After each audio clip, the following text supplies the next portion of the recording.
Welcome back. You're watching Sokoni here on Morning Prime. We continue pace with looking at the current state of play as far as the state of economy is concerned, of debt, and of course what is happening right now on the front page of the Business Daily is that we have that is Sirima, who is exiting, and he's saying he's giving room to the young blood. We want to follow also what is happening in China, where we have the Prime Cabinet Secretary and the Cabinet Secretary for Foreign and Diaspora Affairs, Basala Mudavadi, who is in China for a 3-day official visit. Upon arrival at the Beijing Capital International Airport, Mudavadi was welcomed by top Chinese officials working at the Department of African Affairs in the Ministry of Foreign Affairs, Beijing. The Prime Cabinet Secretary is accompanied by the Principal Secretary, State Department for Parliamentary Affairs, Aurelia Rono, among other key notable government officials. This significant visit is extended at the gracious invitation of Wang Yi, member of the Political Bureau of the CPC Central Committee and Minister of Foreign Affairs for China. It provides a valuable opportunity for a follow-up engagement on key discussions between Kenya and China, particularly in light of His Excellency President William Ruto's recent state visit to China. During the visit, the Prime Cabinet Secretary will engage with senior government representatives of the People's Republic of China, focusing on strengthening collaborations in trade, investments, labor, and security between Kenya and China.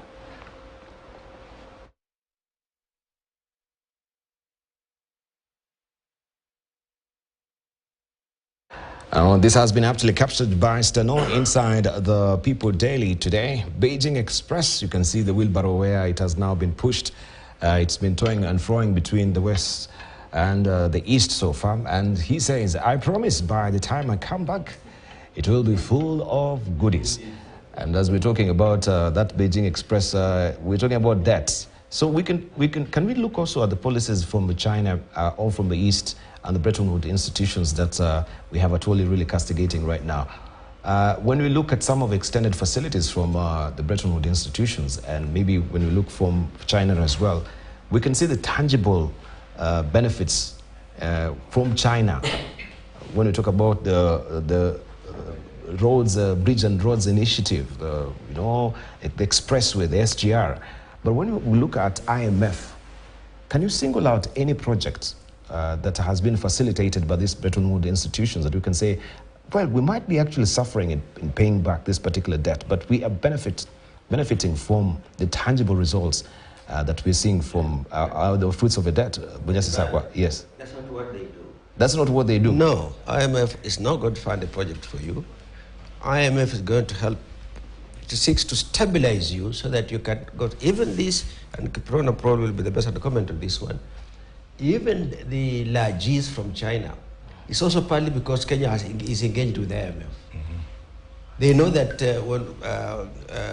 when it comes to the pinch, IMF will be there. Now, for example, now you can see them underpinning our forex reserves with the standby facilities. And this is a club, and Kenya is a member of that club. It's not playing by the rules. The rules are not new for Kenya. They're the standard rules, part of which we have subscribed to, which apply to everybody. So I think people have to get a little more sophisticated in what they analyze and expect to see and so on. The Kotus of this world are around, enjoying their largesse, by the way, as well.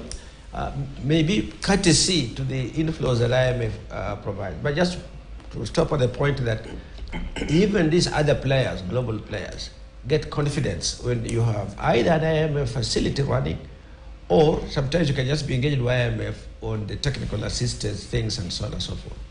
And IMF, for all its setbacks in terms of the impacts of what they do, they try to force out some transparency. It's not just Kenya, and governments generally.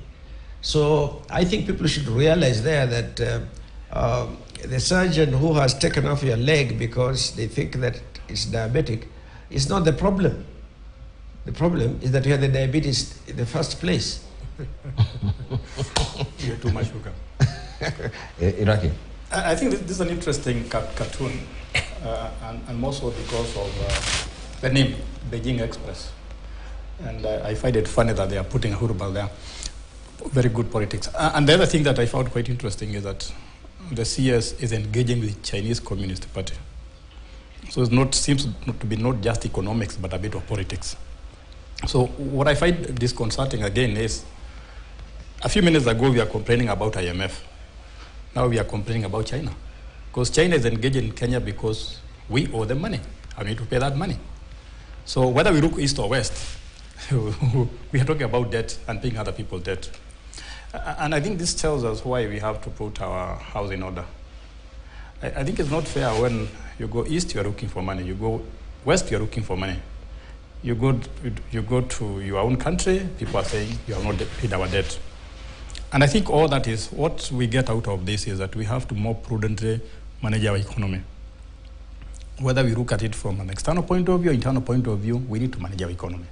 Because when you go to China, when you go to the West, one of the things that happens is you have other people controlling the economy, making decisions for you. So I think Atwori is right, that because we have to satisfy certain conditionalities, we have to sing the tune of IMF. When you go to China, we have to do the same. And then I go back to my friend Kitone here, that the issue of patriotism comes in. Are we really seeing ourselves as a country that has its own strategic interest, its own interests that have to be safeguarded and pursued? So that's, let's wait and see whether that Urban will come back from China. With goodies. Right. Looking at those two policies from the East and the West, what will be your input as well? I think for me, first of all, it's very unfortunate that we are in this position where we have to move left and right because of the very daunting economic problems that we face. And there's an English saying that he who pays the piper calls the tune. So you see, at this moment, Chinese have been paying the pipers many a time, especially in the developing world. But however, on Chinese debt, I must say that, based on the theory of cause and effect, I mean, it is, very tangible. I mean, and I think back to Mheshimiwa's point here, the Bretton Woods play a completely different role. The International Monetary Fund, like he said, is highly involved with the whole space of governance, public policy on management of funds, and etc. So they provide a lot more than just funding. And then there is also in the Bretton Woods the World Bank, which was initially the International Bank of Reconstruction and Development that came in after the Second World War to fund the Marshall Project that rebuilt Western Europe. So onto China, I think they have actually played a very significant role in the development of infrastructure through the Silk Road initiative that is really literally, their hand can be seen across most of the developing world. But again, I want to really go back to, the transparency of these debts.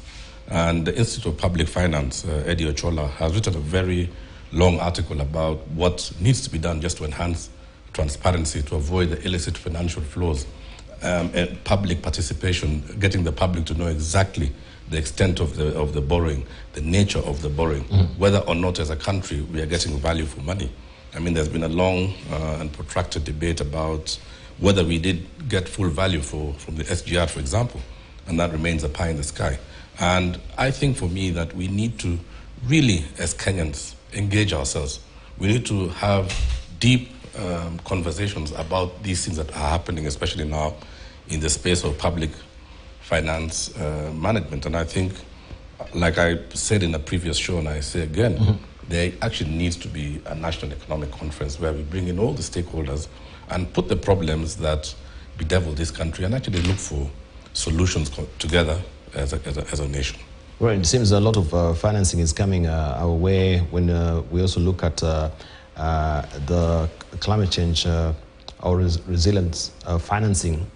I just saw the African Development Bank, I'm trying to whip that particular information, has also doled out some monies that is, they're guaranteeing 9.6 billion shillings to Africa Development Bank loan to Kenya in climate financing, funds to be used for power transmission network improvement.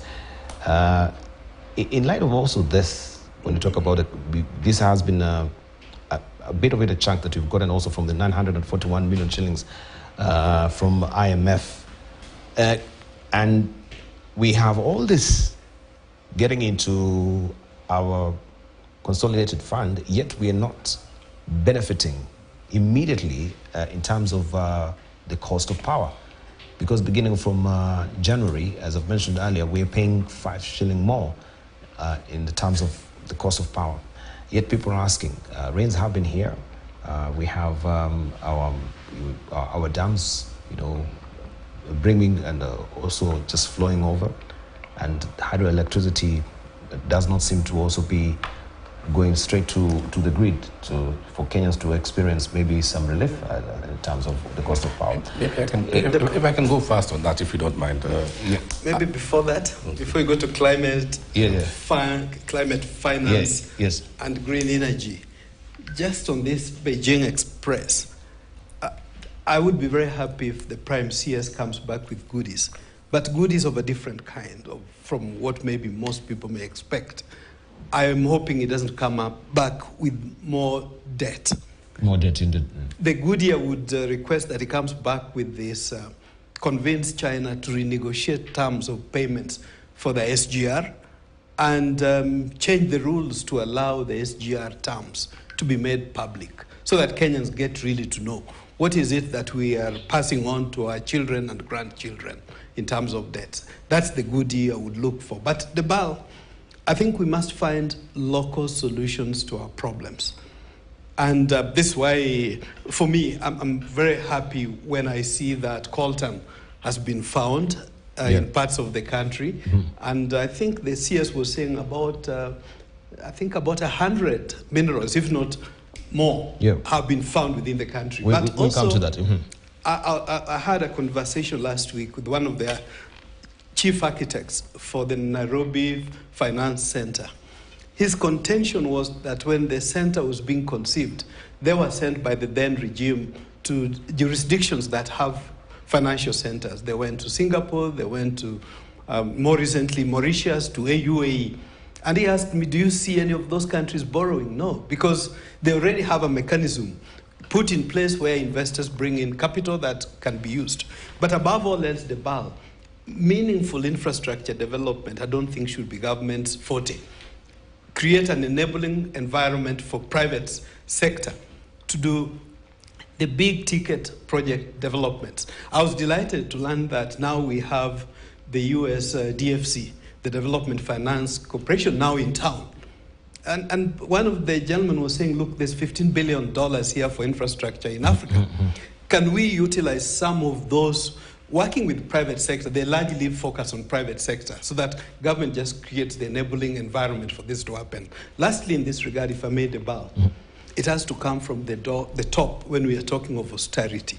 And this is something, allow me to keep repeating on this platform, my experience of 4.5 years in Rwanda, right from the presidency, prudence and austerities is very clear. We were talking of flights. Ministers in Rwanda only allowed, at least when I was there, to travel business class. They don't travel first class. So for me, as a former CEO, I would only travel economy if it was, unless it was longer than a certain number of hours of airtime, of flight time. But you would be very shocked if you were to go to a business class and you find your boss, the minister, there. But what do we see in the case of Kenya? Almost everybody, even non-CEOs, travel first class, business class. It has, the signal really has to come strong from the top, whether it's governors or the presidency, to show that we are in a bad place. Can we prudently utilize our resources? Mm-hmm. Right, thank you. Debal, on the issue of climate resilience funding, this has been a conversation that's been going on, across the world for very many years. From the UN General Assembly to the G7 to Davos, to the non-aligned movement, to Africa Union, the conversation about whether or not there will be climate funding accessible to the countries, developing countries, the frontier economies, from the countries that are the pollutant, strong Western economies, has been a big conversation. But if there's one thing that we can actually credit the government of Kenya for, is that we have been a very strong voice in the whole climate mitigation conversation. Our president's voice at the recent COP was very loud and clear. Kenya led the private sector statement for the continent of Africa through Dr. James Mwangi, and I think we are now seeing that it is starting to bear fruit. The African Development Bank and the United Kingdom have committed now $59 million to Kenya out of the total requirement for the transmission network improvement project of $116 million. That is a tangible thing that we can see going forward. The other thing is we are also seeing a lot of local incentive for energy efficient solutions. We can see Kengen, for example, has come up with an industrial park where they will be using renewable energy and attracting foreign investors to their special economic zones in Naivasha. So I think, in my own opinion, this is one sphere that Kenya can actually take leadership for especially on behalf of the developing economies and the frontier economies, and especially the African economies. It is something that should be loaded, and we need to also start, like Shem has said, to look at how we can enhance our hard currency income. We need to look at our manufacturing sector. We need to look at our mining sectors to see what opportunities reside there that can help us boost our export drive. Uganda, for example, our neighboring country, Uganda, they've done very well with their manufacturing sector. 20 years ago, in the year 2000, there was hardly any industry to talk about in Uganda. If you go there today, through concerted policy interventions and support from their government, Uganda has created, a sizable manufacturing capacity. In Kenya, we need to look at our manufacturers. 2 days ago, I visited Alfa Rama, leather processing plant in Athi River, and I was amazed. They are producing leather for Italian high fashion industry. They're using, right now they have 800 employees, and they have a very scalable and sizable business. Industries like that need to be the focus of government. We need to look at what we can do to scale and how we can extract more hard currency from our exports. Right. This debate is becoming more and more interesting. A few points. The first one is about this issue of transparency. Because if I remember when we got Euroboard, there were a lot of transparency issues. How much was it? Where was it being used? G2G, in fact, it was in this forum where I asked or requested that the terms of G2G should be made public. We have the same with the Chinese debt. When the KK government came to power, they said they are going to disclose the terms of Chinese debt. They never did. And it's only by disclosing such information that we can make our comments, we can make our suggestions, and we can improve. On the issue of climate resilience fund, I think that's a step in the right direction, as my friend put it. But I think we also need to see specific projects. When that money comes, $59 million, that's a lot of money. Where is it going to be put? Because not enough to get money, but also to see where it is going to be put into what projects and how specific individuals are going to benefit, particularly the general population. Because the climatic change is a big issue. If you go to the countryside, if you see how the rivers, how the forest, there's no question about it. But you need to see specific projects. Now, my friend Ochola talked about coltan being discovered in Kenya. Yes, sure. I wonder why we are talking so much about coltan and not oil. The price of oil has hit the roof. Why are we not exploiting our oil? That's a question I've been asking. Before we go to coltan, why don't we exploit fast? Well, it's been indicated ours is not of any commercial viability, isn't it? But I think that's another transparent issue about what happened to our oil. There was a big debate about discovering oil. And I cannot stop without talking about the issue of power. I think we need to have affordable power in this country, whether it is in your house, whether it is the industry, because you cannot industrialize without affordable power. Maybe we should put as much emphasis on affordable power as we are putting on affordable housing. Why are we so surprised that people take first-class flights in this country? I think Kenya is a class-conscious society. So because being class-conscious society, we must always be in our class, whether you are flying, whether you are taking lunch, you want to be in a certain class. And I think that's the worst legacy of the British system, the class system. Maybe now that we are going to China, we might become less class-conscious, hopefully. Let's wait upon that if you want to chime in on the resilience financing, the climate financing. Yeah, I think, of course, that's the direction to go, and we should tap into all these opportunities that are available. Sometimes many things are done, funded out of the general budget without specific projects, so to say. And these kinds of funds, in a sense, give us back where we've already been putting in. We need a lot into afforestation now it's become very critical. There's a lot of investment in water. All of the water portfolio is quite large. The dams and so on, so the collection becomes a lot better than it has been before. Hopefully then the utilization downstream will also progressively grow. So we do need to tap into these kinds of funds that enrich our past and enables government now to do many more things. The economy to do, not just government, the economy to do many more things. So I think I'm all for the climate resilience. The only thing is that I think Kenyans, this may be obvious, but let me just say it, that these are not interventions that have a payoff, sometimes not even the lifetime of many people. The turnaround is going to be slow, it's going to be incremental. Its measurement is largely conceptual. Sometimes you can perceive it. So the climate pushback, and then on the front of thinking there are some controversies. But broadly speaking, where there is consensus, that the things that are being planned to do are the right things to do.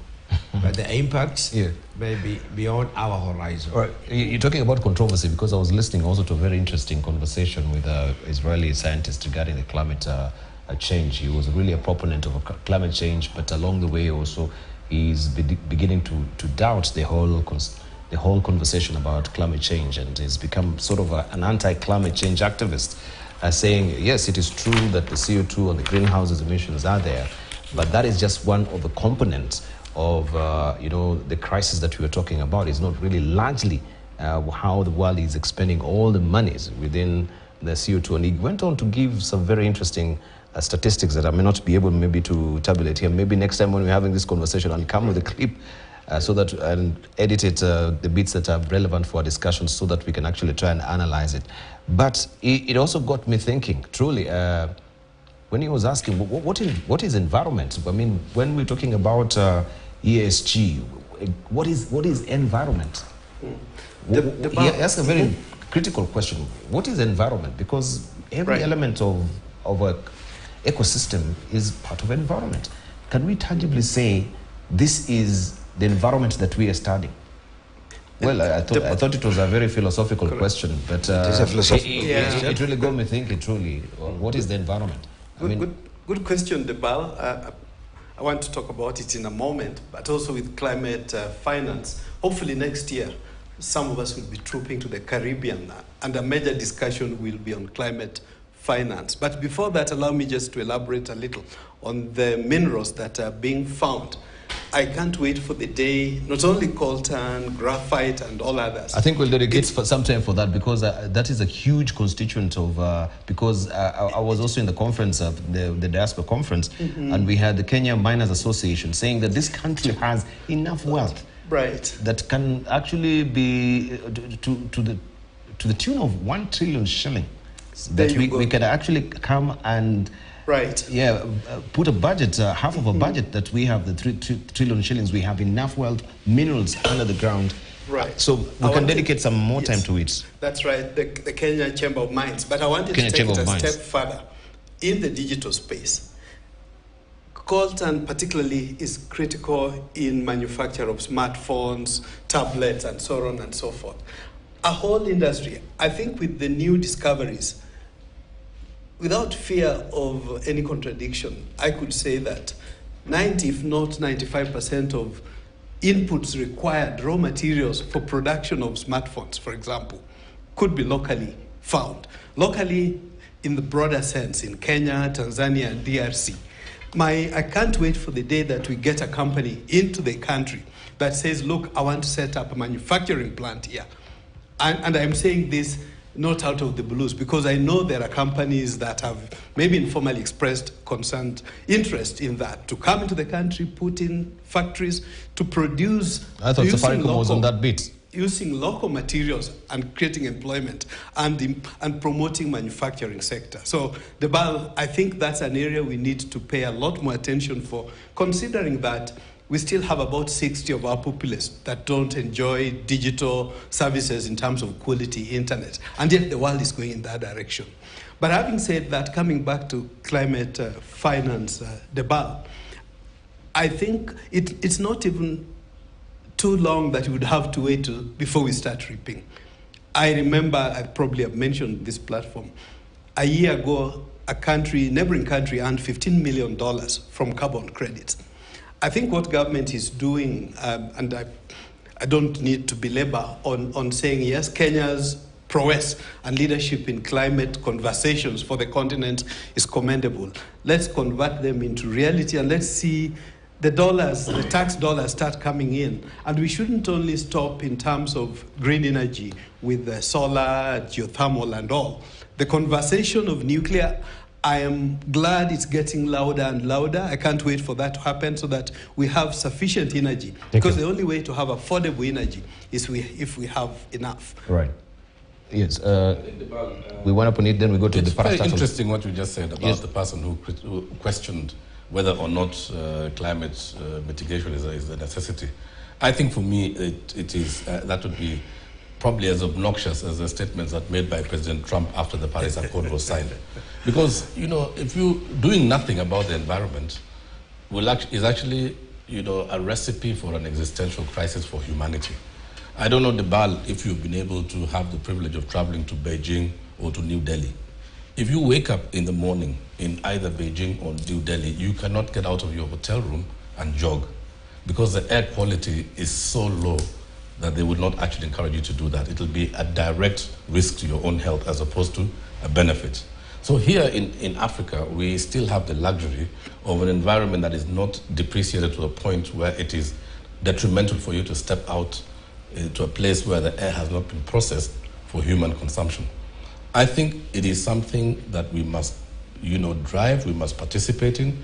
And for me, as the chair of the NSC, I am a great proponent for ESG as an integral part of what companies must do. They need to give us sustainability reports, and we would even want to see it being mandatory. And I think this conversation must go further to the small and medium-sized enterprises, because right now, the conversation around ESG is mainly for the large companies that can afford. But I think we also need to give incentives and some policy support to small and medium-sized enterprises that are in the circular economy, that are able to participate in recycling, that do businesses that are actually aiding the environment. Because doing nothing with the environment will actually mean that we are bequeathing a worse world to the generations to come. Mm-hmm. Yeah. All right. Maybe I can add something on that. Because I thought, Dr. Chodo, when you talked about Coruscant, there was a story on the BBC two weeks ago.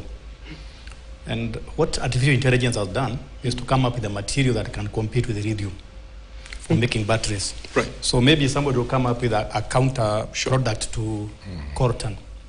So as we celebrate coltan, we must be aware that artificial intelligence is working. I think the problem with climatic change is that it has been politicized. It gave Trump a lot of votes, and a lot of other people are going to politicize that. But the reality, if you travel in the countryside, is that climatic change is real. And the sooner we mitigate it, as my friend has said, the better. But what my colleague said is, it's not something that is going to happen tomorrow. Look at one of the biggest drivers of climatic change. It is population growth, putting pressure on the planet. But today, if you told Kenyans and other people to have less children, you'll find out of opposition. So it probably will wait for another generation before people realize, we need to take care of this planet, it's our home. And as far as we are concerned, I don't have an alternative.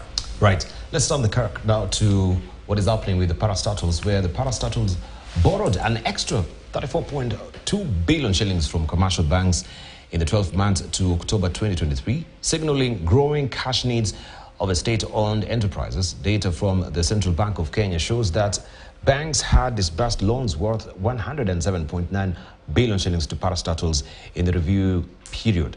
This is a 46.4% increase from a loan portfolio of 73.7 billion shillings that the lender had extended to the state entities a year earlier. The CBK did not give a breakdown of the lending, including the parastatals that benefited from the borrowing. However, it's likely that the additional 34.2 billion shillings borrowed by the state entities was skewed by a handful of big money loans to a few parastatals, as opposed to a sector-wide trend.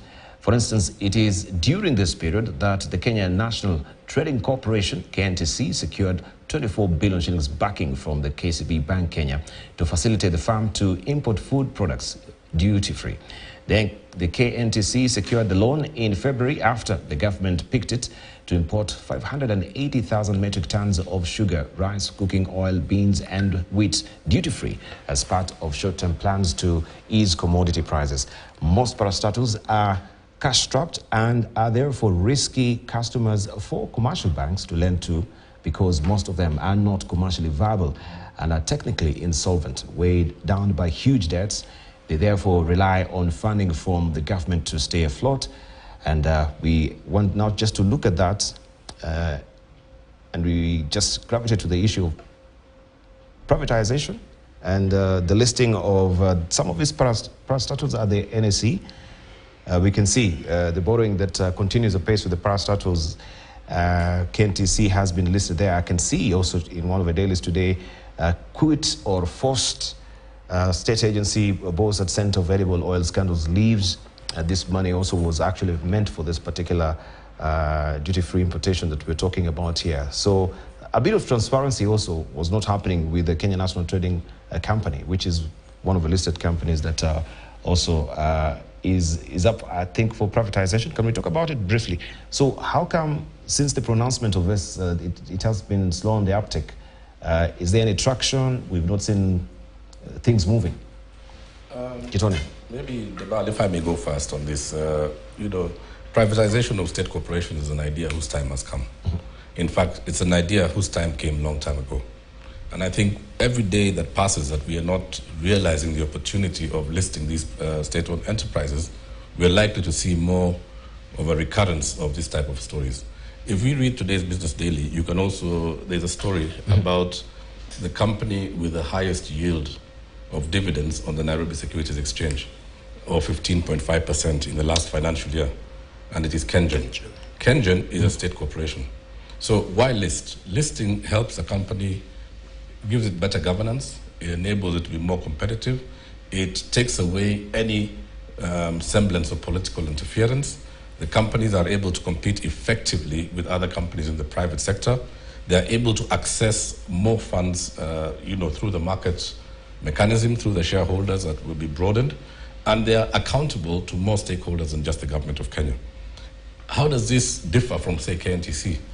KNTC, and I have no fear in saying this, I mean, that debt that they borrowed was just a part of this so-called reform by certain, you know, personalities to try and create mischief in industries. I mean, there was no tangible, serious business that KNTC was doing that warrants them to be in a debt situation like that.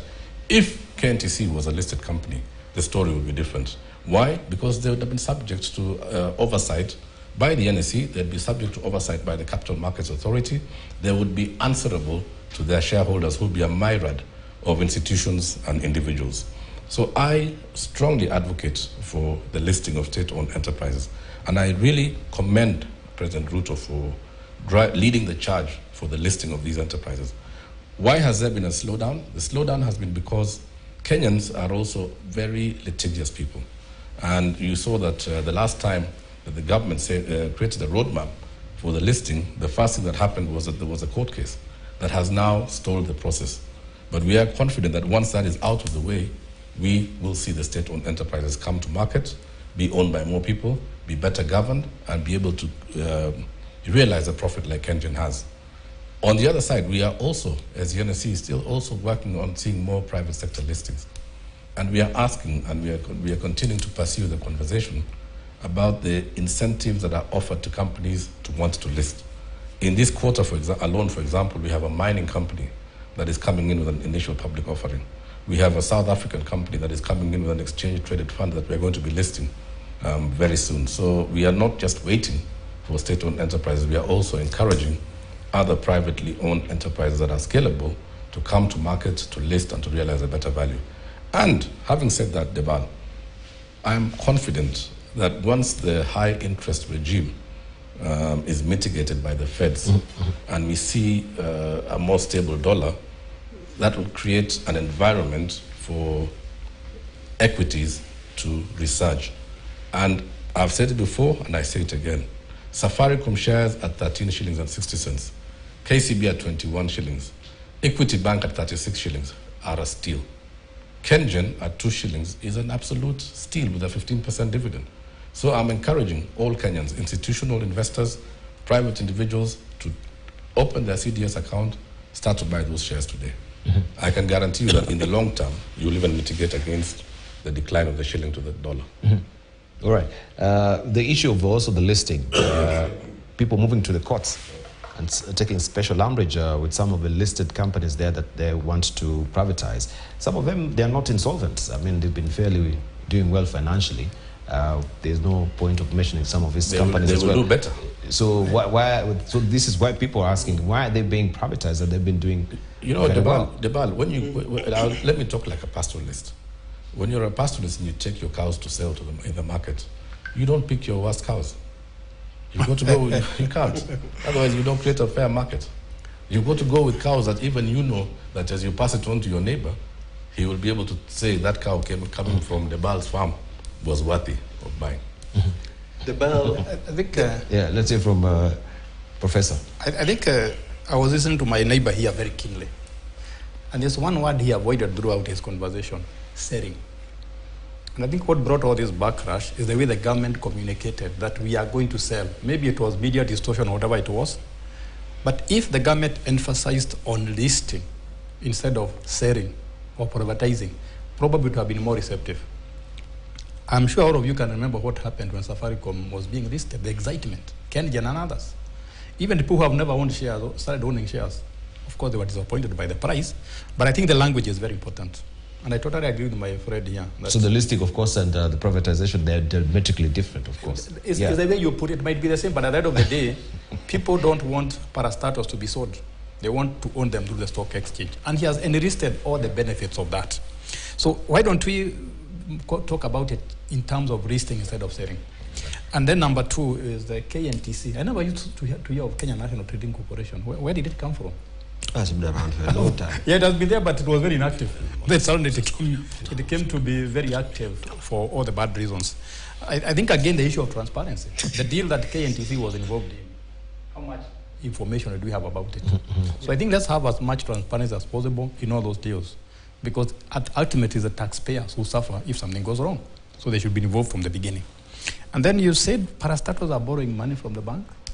Why don't they have the money? Where have the money gone? Who is going to pay the interest rates? Again, prudent management of our parastatals. And I think that's what my friend is saying.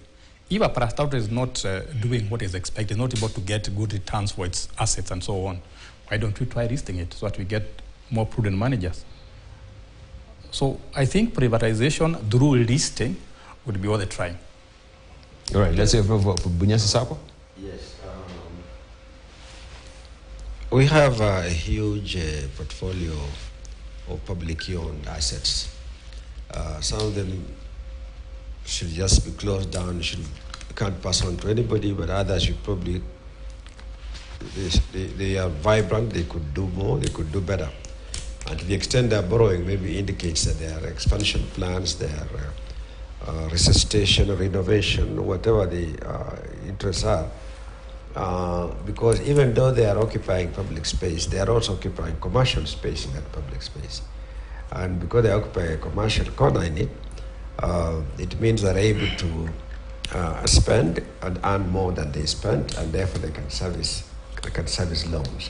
It's for the banks to assess what kind of exposure they want and how much of it and to whom that should go. I think we have suffered from a blanket condemnation or blanket support. The other day, the statement attributed to Azimio, it said, turns out that we have at least 200 billion worth of assets. I don't know if this was a net asset, but worth of assets in the Parastatal. Yes. Yeah, there's too much money to allow an administration to handle in selling. Now people are saying how much money people are going to make out of it. Usually, not what the market will pay, but how much of it will be cornered by. How do we share 200 billion? It's coming. Let us share. A completely wrong attitude, in my view. I think we should be thinking about how we can grow the economy, strengthen our economy in many respects. it's not just that parastatals were needed from long ago, so that you can always say, oh, they have always been there. Parastatals will be needed in the future. New ones perhaps may be needed in the future. But some of the old are no longer really necessary for government to be hanging on desperately. The economy is growing, is the new domains, and you may want to set up parastatals that address the needs of the future. Parastatals are fundamentally set up to address market failure. But we can actually argue and say the opposition could be also latching on something. We've learned before from Webuye, a paper mill, where it was sold for a song. But if you actually try and sit down and calculate all the assets that it's having, truly, you need to question that. There are shortfalls. Don't we have a reference point to actually look back and say, the way it's been handled before, we will question how the government also can handle all these parastatals? I think we are lucky that today we have our chairman of the NSE, and he can probably tell you this, that if you're buying a going concern, it is its value as a going concern that matters. If you are to break up the individual assets, you normally always get more than you may have got on the value as a going concern. If you sell your car because it's able to move, you don't get as much as when you give it to a spare parts person. Break it apart, not as a going concern, but as an embodiment of spare parts. You may make twice, maybe even more, and so on. Webuye has suffered several things. We were told that it was sold for about 900 million, just under a billion. And it had replaced some turbines before that were valued at above 2 billion. Now, you see, that's looking at paper mill as a going concern, selling for about $1 billion. But then you go in there and say, but look at this spare part here, or look at this machinery here. If I was to sell this individually, I would make more money. But that's not how you deal on the market. Yep. Yeah, so that is something you have to deal with. Now, it doesn't always come out of mischief, no. It comes out of fact. Those are the facts of life as they are. So, yeah. And then the issue that I find not really attractive is that people object to privatization of public assets. And that's why I was saying, we don't know if they are net or just gross assets. Even when they're a real drain on recurrent expenditure, precisely the areas where we have direct competition between what that parastatal needs to be saved out of a bad decision they made a few years ago, and purchase of medicines, and financing of education. And so there are many, the trade-offs are real. And so I think it is important to say, there are so many things, important things to deal with. Let us clean up the table a bit, get rid of some of these, so that we can focus on things that matter, including parastatals that we may want to retain or create as well. We have not stopped creating parastatals. I always remember, I lived in the state of Virginia for many years, and they had a famous parastatal. It was called ABC. It was Alcoholic Beverages Corporation of the state of Virginia. You'd say, but why? It was so tight, nobody else would handle spirits other than in the ABC. Now, they did that long ago for purposes of controlling alcoholic consumption. Right from the bootleggers' days, I don't know, 100 years ago now it is. But it had now become a profitable thing, and they were hanging on to it. It had nothing to do with the regulatory anything and so on. It was now just revenue-driven and so on. So it's not a matter between developing countries and others. It's the logic around public sector and its roles. Let us stick only with the things that will help to push forward that economy, fill that market failure, so that together with the private sector we serve the nation better. Or we can improve on regulation, for example. I'll give an example of this kind around alcohol. Some of our best taxpayers are the breweries family of companies. But how has it happened? Over the years, this has been done partly at the expense of repression on domestic alcoholic production, including that production by our old mothers and others in the village on drinks that they understand the science of and would produce. So because religion is pushing back, we push back everything, but very selectively. we also safeguard interests. You see how we play around with institutions and so on. I think that people salivate when they hear that we have 200 billion shillings worth of parastatals and how are we going to share this and so on. So we shouldn't. We don't know the formula, so nobody should touch it. That's a bad way. A lot of them are really sinkholes, and we need to look at them carefully. All right. He wanted to just Dr. Yes, Shimochodo. the BAL, I think each case needs to be looked at in its own merit. Talking of the case of KNTC, borrowing 34 billion, I would want to believe there are major processes to go through, both within government as well as within the companies, very credible banks that are giving the loans. I don't want to believe that a bank would give such a huge loan without looking at the business case, that this is going to be repaid. I really feel bad when I hear of the word of sharing that Mheshimiwa is talking about. Sometimes it boils down to governance, integrity, patriotism, and all those good value systems that are sorely needed in the country.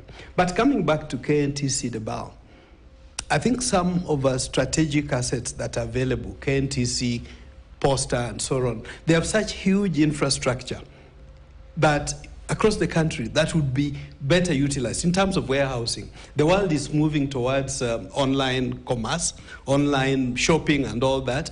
The major challenge, there have been two major challenges for Kenya to get into electronic commerce space. And I'm glad one of them, the government, the ICT ministry, I think has addressed the issue of postal addressing. I think that's being taken care of. The other is the aspect of logistics. Looking at KNTC and Posta as an opportunity for a logistics hub for not only the country but for the region.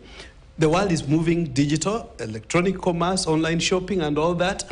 Let's take advantage of that. But in terms of the 34 billion, I would be very keen also to know if products were bought, one would assume they didn't rot in the warehouses. Did we make profit out of them? I think we need to look at what did the funds end up doing in that regard. But having said that, the BAL, I think in terms of privatization, in terms of listing, and so on, I think probably what we're looking at here is diluting one way or the other through a public process, through the NSE, state assets, state corporations that probably are not strategic, are not required to be still held by the public sector. I think my only concern would be that this process itself needs to be very public. It must be in the best interest, not only of the companies that are concerned, but also of the taxpayer and the public, and particularly if they're going to be diluted to be sold to the public sector. I think that should be commendable. Right. But in terms of selling them out, privatization is probably not really the right word. I think the aspect of dilution should be more what we should be talking about. Kiprono, you wanted to say something? I just wanted to support Mheshimiwa's comment on valuations. There's a huge variance between going concern valuation and post-commercial valuation, which actually is referred to as salvage valuation. Let me use an example of a bus. A bus, say, plying the roads today from Nairobi to Kisumu will have a value as a commercial tool that earns revenue. But the moment you take that bus off the road and it loses its roadworthy license and etc., and it goes into a yard and is sold, the whole valuation of it changes, and it becomes now the value of the mabati, the engine, the tires, and etc. That can never be equivalent to the value of the asset that is plying the roads. Because the licenses have been taken away. Exactly the point. So you see, the assets of but is that a genuine matrix actually of valuation? I mean, truly, like, even that if you look at Buye, I mean, that was a purpose-built paper factory. The people who bought it are not operating a paper factory, so they bought salvage assets that they're using for storage for their other industrial enterprises. So I don't think 900. In fact, I think 900 million was probably a lot of money they paid for. That's a factory built by the Billa Not Group. taking cognizance of the turbines that are actually in just the late visibly 60s and early 70s by Billa. What would even the book value of that equipment be? Now, on to the privatization. But before you even, if you, maybe you have a vintage. Yes. Of course, you've kept it for years. It could be a Porsche or a Mercedes. Yes. And of course, with the epoch of times, the value has really gone down. But you've been very keen on maintaining it, yes. Right? Buying the appropriate spare parts and you know the value of these spare parts. You're importing abroad, maybe they don't even found here. Yeah. Will you actually be selling it as a, as a salvageable value, yes. At the yard? And you know how you've been maintaining that particular Mercedes Benz. Let's compare apples for apples. No. It's the same situation with this Parastatal. Yeah. No, because I believe with the turbines they were maintaining those machineries there. They were using it. It's the same scenario. You should go there yourself. It wasn't junk. Junk being sold. I wouldn't pay 900. It wasn't junk. It was something that actually been kept over the years. There's maintenance on it. So you selling it for 900 million in the entire. In the future, those are not similar examples. I think. I'm just trying to give an example. I think you're just trying to divert us. So anyway, onto the state-owned enterprises again. I'm 100% sure that if KNTC was a listed company, you would not see those shenanigans. And I'm very sure also that in the event of a default on their KCB liability, that will be taken on by the National Treasury. It becomes a contingent liability of the consolidated fund. What does that do to our already 10 trillion shilling debt? We have another 34 billion that is owed to KNTC. Indeed. But is owed by KNTC to KCB. Now, that's not helping anybody. Because it's just mischief that was being done there. Now, if we look at companies, and again, I want to make a case for privatization. If we look at some of the companies that the government is mooting to sell, let's look at Kenya Seed, for example. Kenya Seed has had the monopoly of multiplication of seed in this country. I come from Trans Nzoia, the breadbasket county. I know the potential of that company. And I can tell you, okay, it's been involved in a lot of controversy around its shareholding over the last 20 years or so. But the reality of the matter is that in dealing with these petty local controversies, we have been losing a market opportunity to make that the predominant seed multiplication company in Africa. There is a company in Zimbabwe called Seedco, whom I visited in South Africa recently. Seedco was a small Zimbabwean seed multiplication company. So when we are here dealing with the politics of Kenya Seed, they have been able to plant their foot across the continent of Africa, and today their P&L is 10 times that of Kenya Seed Company. Why? Because we are just a state-owned enterprise here that is busy doing local politics between new Minister for Agriculture coming in with this idea, that idea, changing of MDs willy-nilly, and etc. So I really strongly advocate for the listing of these companies. And that leads me to another point, from the professor here. The way government communicates is one thing. I think if they had come out clearly to say that our intentions are A, B, C, D, and we intend to list these companies, I think the fact that they just use the word sell, it immediately, give a wrong connotation the antenna of those guys who make their living by going to court. Yeah. Right. Music is up. We need to take a station break right now, 8 o'clock on the nose. When we circle back, we shall be looking at the Kenya Revenue Authority, which has increased the market interest rate on fringe benefits to 15% for the next 3 months. What does that really portend as well? And also, we will be looking at the exit of NHIF, and we are now embarking on SHIF, but there is a 16